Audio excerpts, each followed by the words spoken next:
मनोगत व्यक्त करायच्या अगोदर आदरणीय अजितदादांना आपल्या सगळ्यांच्या वतीनं आदरांजली वाहतो। या सभेसाठी या व्यासपीठावर उपस्थित असलेले आपल्या सगळ्यांचेच मार्गदर्शक विधान परिषदेचे माजी सभापती आदरणीय श्रीमंत रामराजे निंबाळकर साहेब, श्रीमंत संजीवराजे निंबाळकर साहेब, श्रीमंत रघुनाथराजे नाईक निंबाळकर साहेब, माजी आमदार माझे मित्र दीपकरावजी चव्हाण, त्या जिल्ह्याचे शिवसेनेचे संपर्क प्रमुख शरदजी गणसे, अनिकेतराजे निंबाळकर, विश्वजितराजे नाईक निंबाळकर, सत्यजितराजे नाईक निंबाळकर, सह्याद्री कदमजी, चंद्रकांतदादा जाधव, विजयराज भैया कराड, अविनाशजी फडतरे, नाना सोडवरे, हेमंतजी सुतार, ज्ञानेश्वरजी पवार आणि ज्यांचा उल्लेख आवर्जून केला पाहिजे। त्यांनी पक्षाचा आदेश मानून ज्यांनी आपला उमेदवारी अर्ज मागे घेतला ते माझे युवा सेनेचे मित्र सचिनजी चव्हाण, अमितजी पवार, व्यासपीठावरील सर्व सन्माननीय मान्यवर आणि मोठ्या संख्येनं उपस्थित असलेले पैठणवासीय बंधुवाडी भगिनींनो, आज खरं तर निवडणुकीला सामोरं जात असताना आपल्या सगळ्यांनाच दुःख आहे। या राज्याचे उपमुख्यमंत्री आदरणीय अजितदादा आपल्या समवेत आता नाही आणि म्हणून भाषणाची सुरुवात करत असताना मी त्यांना आदरांजली वाहिली। पण रामराजे निंबाळकर साहेबांना ही उपस्थिती बघितल्यानंतर मी सांगू इच्छितो की दुपारी 12 वाजल्यापासून आता 2 वाजेपर्यंत या भर उन्हात या सभेतला एकही माणूस इकडे तिकडे झाला नाही। याचा अर्थ आपण 16 पंचायत समिती आणि 8 जिल्हा परिषद जिंकलेल्या आहेत आणि हे रामराजे निंबाळकर साहेबांवरचं प्रेम आहे। राज्याचा उद्योग मंत्री म्हणून येत असताना गाडीतले अनेक चर्चा केल्या। MIDC ला कशी ताकद द्यायची, नव्यानं अतिरिक्त पलटण MIDC कशी तयार करायची, ही देखील चर्चा झाली। आपल्या सर्वांचे नेते एकनाथ शिंदे साहेबांनी देखील आता सांगितलं की छोटे मोठे उद्योग कमिन्स नंतर आता या परिसरामध्ये आले पाहिजे, यासाठी प्रयत्न झाला पाहिजे। पण हे सगळं कोण करू शकतो? तर राज्याचा उद्योग मंत्री करू शकतो। पण काही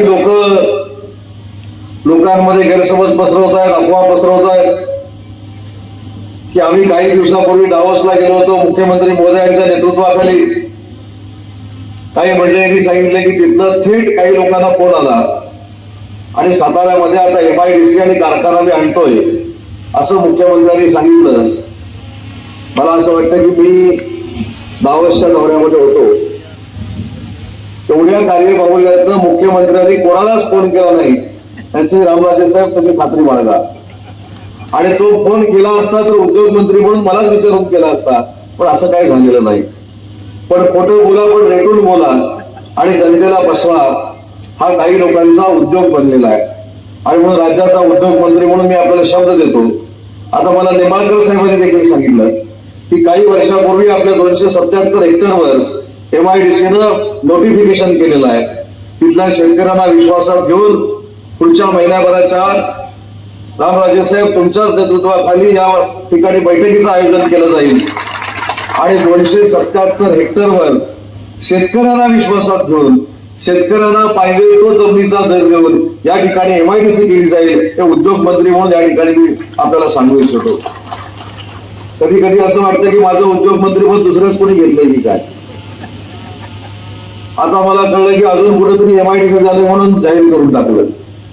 आता मी गेल्यानंतर मंत्रालयात गेल्यानंतर स्वतः भेटून मुख्यमंत्री महोदयांना विचारणार आहे की उद्योग मंत्री पदाचा ऍडिशनल चार्ज तुम्ही साताऱ्यात पळवून दिलाय की काय। तर अधिकार माझा, उद्योग मंत्री मी आणि काही लोक साताऱ्याच्या प्रत्येक जमिनीवर MIDC करत सुटलेले आहेत। पण तुम्ही चिंता करू नका, मी पैठणवासियांना शब्द देतो की ज्या प्रक्रियेतनं MIDC जमीन संपादित केली पाहिजे, ज्या प्रक्रियेतनं शेतकऱ्यांना जमिनीचा चांगला दर दिला पाहिजे, ती प्रक्रिया पारदर्शकपणानं राबवून शेतकऱ्यांवर अन्याय होणार नाही ही भूमिका घेऊन तुम्ही सांगाल तिथे MIDC करण्याची जबाबदारी आज राज्याचा उद्योग मंत्री म्हणून या परिसरात मी स्वतः स्वीकारलेली आहे. मगाशी माझे एक तरुण सहकारी माझ्याकडे आले, ते म्हणाले की सुरुवातीचा एक रस्ता जो आहे त्याला खड्डे पडलेले आहेत. खरं तर मी त्यांना सांगणार होतो की अतिरिक्त भार असलेल्या उद्योग मंत्र्यांना विचारा की हा रस्ता मंजूर झालाय की नाही, पण म्हटलं नको, जास्त कोणाला किंमत द्यायची आवश्यकता नाही. पण मी रामराजे साहेबांच्या समोर आज या ठिकाणी स्पष्ट पद्धतीनं सांगतो की ज्यावेळी पुन्हा एकदा बैठकीला मी इथे येईल त्यावेळी या रस्त्याच्या कामाची निविदा देखील प्रसिद्ध झालेली असेल, त्याचं टेंडर देखील झालेलं असेल. त्याच्यामुळे आम्हाला सगळ्यांना मिळून विकास करायचा आहे आणि विकास करत असताना माननीय एकनाथ शिंदे साहेबांच्या नेतृत्वाखाली सगळ्या समाज घटकांना बरोबर घेऊन आम्हाला काम करायचं आहे. कोणावरही अन्याय होणार नाही ही आमची भूमिका आहे. आणि असं करत असताना मगाशी गाडी थोडी खळीमळीची चर्चा होत असताना असं पण मला कळलं की काही लोक दादागिरी करतात. आता मी कोकणात येतो, पण त्या गोष्टीचा माझा कितीचाही जवळचा संबंध आहे तुम्हाला सगळ्यांना माहिती आहे. त्याच्यामुळे मला असं वाटतं की दादागिरी करून मतं मिळवण्यापेक्षा, दबाव आणून मतं मिळवण्यापेक्षा लोकांची मनं जिंकून जर आपण मतं मिळवू शकलो तर तो खऱ्या अर्थाने विकास असतो, दडपशाहीचा विकास नसतो. मी थोड्या मागच्या निवडणुकींबद्दल मी सांगतो की खासदारकीची निवडणूक झाली. खासदारकीला देखील एकनाथ शिंदे साहेबांच्या नेतृत्वाखाली आपले अतिशय चांगल्या पद्धतीनं खासदार निवडून आले. UPTच्या लोकांनी आपल्यावर आरोप प्रत्यारोप केले. विधानसभेची निवडणूक झाली, 80 उमेदवारांपैकी 60 आमदारकीचे उमेदवार आपण जिंकले, म्हणजे आपला स्थायिक रेट जवळजवळ 75 ते 80% होता. नंतर नगरपालिकेच्या निवडणुका झाल्या. नगरपालिकेच्या निवडणुकीमध्ये 72 ते 75 अध्यक्ष या महाराष्ट्रामध्ये एकनाथ शिंदे साहेबांच्या नेतृत्वाखाली झाले. आणि परवाची महानगरपालिका झाली. त्या महानगरपालिकेमध्ये 3 वर्षापूर्वी उठाव केलेला असताना देखील 412 नगरसेवक या महाराष्ट्रामध्ये महानगरपालिकेमध्ये शिवसेनेचे निवडून आले. एवढी ताकद माननीय एकनाथ शिंदे साहेबांच्या नेतृत्वाखाली महाराष्ट्रातल्या जनतेनं आपल्याला दिलेली आहे. दुर्दैवानं फलटणमध्ये आपला पराभव झाला, पण तो पराभव मानत नाही, त्याला काही क्रीडावृत्ती मिळत नाही. खरं तर मी गेली 25 वर्ष रामराजे निंबाळकर साहेबांना अतिशय जवळून बघतो, सभागृहामध्ये बघतो, आणि त्यांनी राजकीय संस्कार जो आपल्या सगळ्यांवर निर्माण केलेला आहे तो अतिशय महत्वाचा आहे. परंतु कदाचित फलटणमध्ये आपला पराभव झाला असेल, त्याचा उलटा आपल्याला या पंचायत समितीमध्ये आणि जिल्हा परिषदेमध्ये काढायचं आहे. 8च्या 8 जागा जिल्हा परिषदेच्या त्या शिवसेनेच्या धनुष्यबाणाच्या निवडून आल्या पाहिजेत, पंचायत समितीच्या जागा निवडून आल्या पाहिजेत. त्यासाठी पुढचे 4 दिवस आपण सगळ्यांनी अहोरात्र मेहनत केली पाहिजे. आणि माझ्या राजकीय जीवनामध्ये असे दुपारी 2 वाजता हजारो कार्यकर्ते, हजारो महिला, हजारो युवक, हजारो वरिष्ठ लोक एखाद्या नेत्यासाठी जमतात हे मी पहिल्यांदा फलटणमध्ये बघितलेलं आहे माझ्या राजकीय जीवनामध्ये. आणि त्याच्यामुळं आपण सगळे जर एकत्र कामाला लागलो तर आपला विजय अतिशय जवळ आहे. आपण अतिशय चांगल्या पद्धतीने विजय संपादन करू शकतो. फक्त पुढचे 4 दिवस म्हणण्यापेक्षा शेवटचे 2 दिवस, बरोबर ना, पदाधिकाऱ्यांना कळलं असेल मी काय सांगतो ते. शेवटचे 2 दिवस अतिशय महत्वाचे आहेत. आणि आमचे संपर्क प्रमुख शरद कळसे साहेब आहेत, ते बाकीच्या बाबतीत सगळ्यांपेक्षा ते पुढे आहेत, त्याच्यामुळे बाकीची काही चर्चा करत नाही. पण शेवटी रणांगणामध्ये समोरून जर वार झाला तर त्याच्यामध्ये मजा असते. मागणं वार करायचे, दादागिरी करायचे, कुठल्या तरी 100 पेलवान आणायचे. रामराजे साहेब, आज मी आदरपूर्वक सांगतो की सध्या सगळ्यात महाराष्ट्रामध्ये पेलवानांची टीम जर कोणाकडे असेल तर तुमच्या उदय सामंतकडे आहे. आणि पुराव्यानिशी मी सिद्ध केलेला आहे.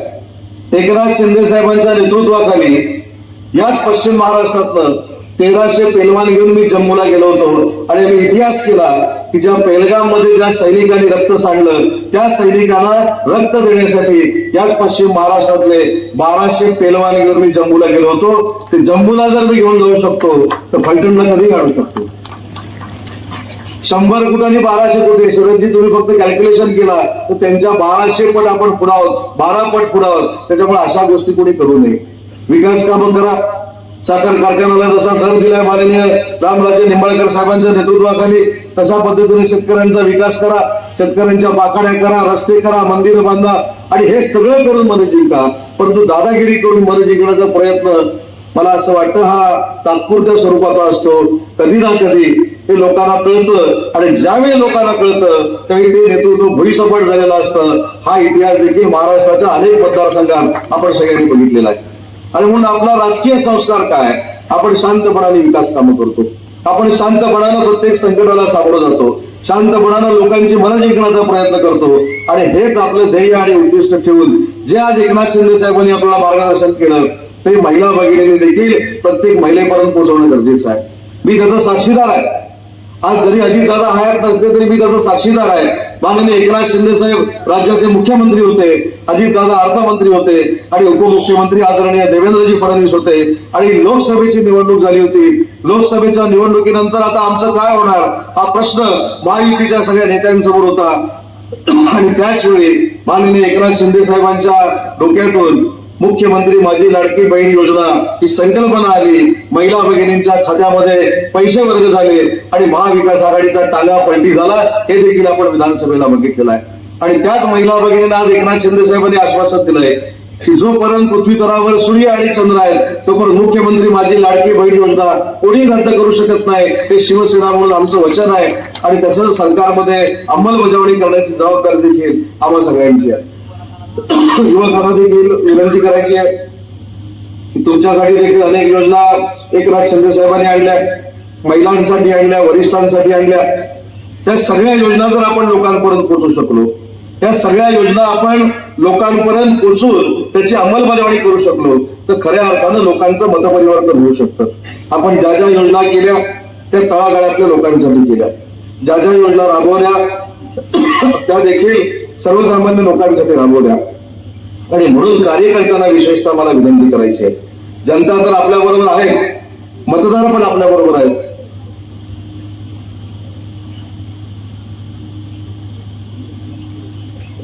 पण या मतदारांपर्यंत आपण सकारात्मक दृष्ट्या जर पोहोचायचं असेल तर माननीय एकनाथ शिंदे साहेबांनी केलेली विकासाची कामं ज्याचा उल्लेख निंबाळकर साहेबांनी इथे केला. दरे हे छोटंसं गाव आहे आणि त्या दऱ्या गावामध्ये पर्यटनाच्या दृष्टीनं जी काय किमिया केलेली आहे म्हणजे अख्खा महाराष्ट्र, अख्खा देश, कदाचित परदेशातली लोक देखील दरामध्ये येऊन पर्यटनाचा आस्वाद घेतील अशा चांगल्या पद्धतीचं पर्यटन विकसित करण्याचं काम माननीय एकनाथ शिंदे साहेबांच्या नेतृत्वाखाली झालंय.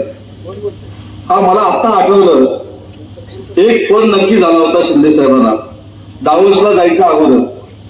दावोस मधनं कोणीच फोन केला नाही, पण एकनाथ शिंदे साहेबांना दावोसला जायच्या अगोदर एक फोन नक्की आला होता. आणि त्या फोन मध्ये असं म्हटलं होतं की दऱ्यामध्ये ज्या पर्यटनाचा विकास आपण करतोय त्या ठिकाणी पर्यटनावर आधारित जर उद्योग तिथं आले तर 7 ते 8 हजार लोकांना तिथं रोजगार मिळू शकतो.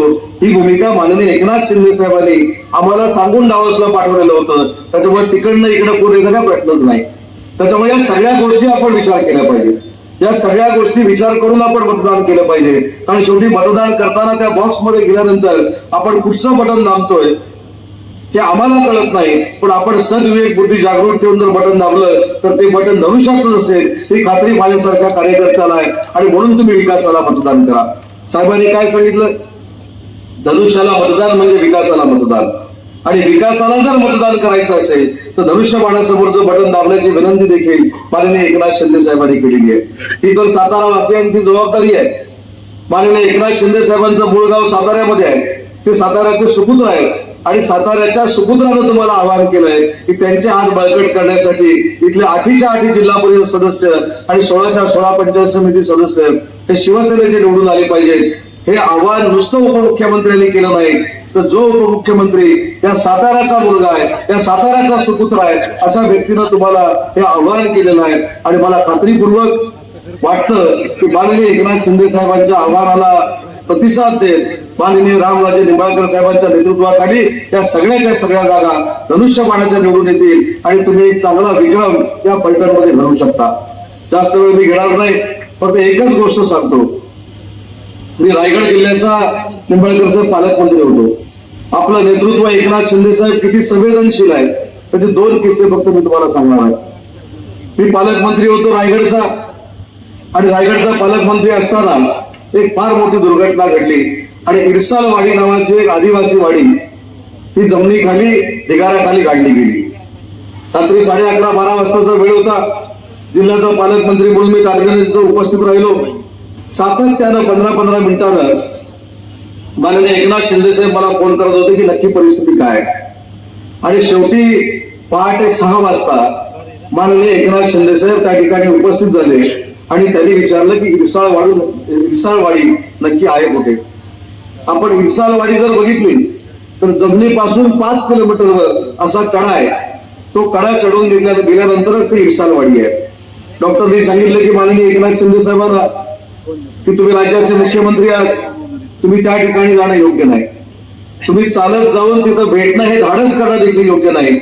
शेवटी 11-11:30 वाजता निंबाळकर साहेब तिथं निघाले, खोपोलीच्या पोलीस स्टेशनला आले आणि खोपोलीच्या पोलीस स्टेशनला मला त्यांनी बोलून घेतलं आणि मला सांगितलं, उदय खरं तर मी त्या वाडीमध्ये जाणार नव्हतो, पण प्रांताने मला फोनवर सांगितलं की 2 लहान मुलं त्या ढिगाराखाली गाडली गेली आणि त्यांचं निधन झालंय. त्यांचे आई वडील देखील त्या हयात राहिलेले नाहीत. त्यांचं नक्की काय करायचं हा प्रश्न प्रांताने मला विचारला आणि म्हणून काही करून मला तो 5 किलोमीटरचा कडा चढून तिथं जायचं आहे. आणि हा हट्ट स्वतः एकनाथ शिंदे साहेबांनी पुरा केला. त्या देशाच्या इतिहासात, या महाराष्ट्राच्या इतिहासामध्ये अशा दुर्घटनेच्या ठिकाणी 5 किलोमीटरचा कडा चढून जाणारा देशातला पहिला मुख्यमंत्री कोण होता तर ते माननीय एकनाथ शिंदे साहेब होते. एवढं संवेदनशील नेतृत्व हे आपल्याला मिळालेलं आहे. आणि असाच एकदा कोल्हापूरमध्ये सभेला त्यांच्या बरोबर उपस्थित असताना एक मुस्लिम समाजाची महिला भगिनी समोर येऊन बसली होती आणि तिच्या हातामध्ये एक बाळ होतं. साहेबांना भेटण्याची तिची इच्छा होती. सभा झाल्यानंतर ती साहेबांना भेटली. साहेबांनी तिला विचारले की माझ्याकडे तुझं काय काम आहे. तिने ज्या गोष्टी सांगितल्या त्या आपल्या सगळ्यांच्या दृष्टीनं महत्वाच्या आहेत. विकासाची कामं होतील, रस्ते होतील, बंधारे होतील, साखर कारखाने होतील, पण माणसाला जर जगवायचं असेल तर एकनाथ शिंदे साहेब काय करतात हे त्या महिलेच्या तोंडातून आम्ही ऐकलं. तिने सांगितलं की माझे 6 महिन्याचं बाळ आहे. ते जेव्हा जन्माला आलं तेव्हा ते जगेल की नाही हे कोणाला माहित नव्हतं, परंतु मुख्यमंत्री सहायता निधीतून तिला पैसे मिळाले आणि ते माझं बाळ आज जगलंय. ते जगलेलं बाळ घेऊन तुम्हाला मी आशीर्वाद मागायला आलेली आहे, पण तिचं अजून मी बारसं केलेलं नाही. तिला आज सगळ्यांच्या समोर मला नाव ठेवायचं आहे. तुमच्या आशीर्वादानं माझं बाळ जगलं म्हणून त्या महिला भगिनीनं त्या बाळाचं नाव 1 लाख लोकांसमोर दुवा असं ठेवलं आणि शेवटी सांगितलं हे जे बाळ आहे हे जगण्यामागचं एकमेव कारण माननीय एकनाथ शिंदे साहेब होते. एवढं संवेदनशील नेतृत्व, एवढं भावनाप्रधान नेतृत्व माननीय एकनाथ शिंदे साहेबांचं आहे. आणि त्यांचे हात आपल्याला बळकट करण्यासाठी आपण सगळ्यांनी धनुष्यबाणाला मतदान करावं एवढीच विनंती करतो. वर उन्हामध्ये आपण सगळे बसलायत त्याबद्दल शिवसेनेच्या वतीनं आपले आभार मानतो.